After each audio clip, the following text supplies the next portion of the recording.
NIMBYism stands for not in my backyard, and as a developer I face it all the time. As developers, you go in front of public hearings, you meet with city council members, planning commissioners, a lot of elected officials, and a lot of city staff members, and a lot of neighbors. And you confront it in many, many ways, but most often it sort of sounds like this. Well, we would love to have affordable housing. We think it's really important, just not there. Or it can sound like this. You're going to put 200 apartments on this property and there's going to be so much traffic on our street and it's already really, really congested. Or, well, gosh, how many children are you going to add to our school system? You know, our school system's already overburdened and you're just going to flood it with students. Or it looks like we have a problem with drainage already. What are you going to do to fix our drainage problem? It usually looks like that. Oh, and crime, of course, is another one. Oh gosh, you're going to cause a lot of crime in the neighborhood. Oh gosh, you're going to cause my home value to drop, and I worked really, really hard through my career and I'm retiring here, and you're going to take my life's earnings and just destroy the value of it. So it looks like all of those things, and all of those things feel very real and threatening and frightening to any of us, to, you know, as an individual or as a family. And so I think people legitimately have these concerns, and they don't think that they are being exclusive. They don't think that they are being selfish necessarily. They're really looking out for what they believe are legitimate, valid interests.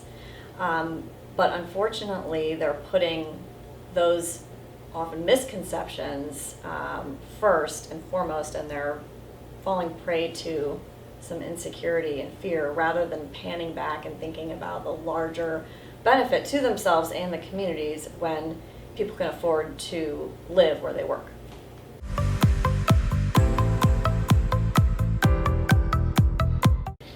So I find that in the past when I have gone into those meetings on the defense, what that means is I'm already armed with the data to combat things on crime, on traffic, on children, number of children going into schools. And those arguments never work, because the people who are walking in the door with those kinds of thinly veiled NIMBY-related arguments have already decided when they walk in the door that they don't like anything you have to say. So I can come armed with as much data as I want to have, and I can predict what the outcome will be, and that is I'm not going to convince anyone. What does work is putting a human face on people who live in our communities.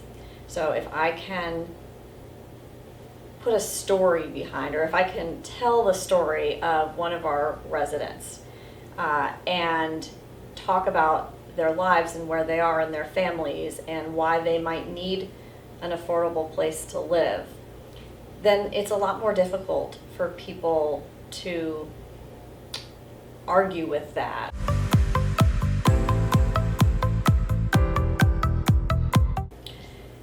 To me, what we do at the Institute directly combats NIMBYism, and that's something that I have come up against for years and years, ever since the start of my career as a developer.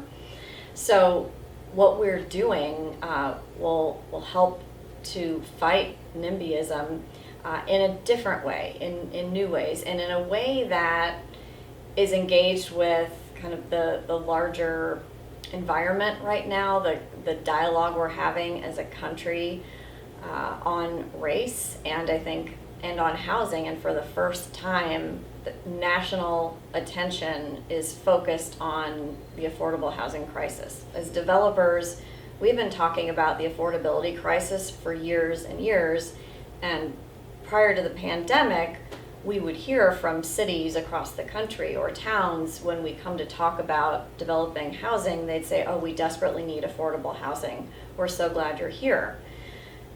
Then when the pandemic hit, that already urgent need became even more so. And suddenly you were seeing in national headlines this affordable housing crisis. And in the development community, we're going, yes, finally, we know.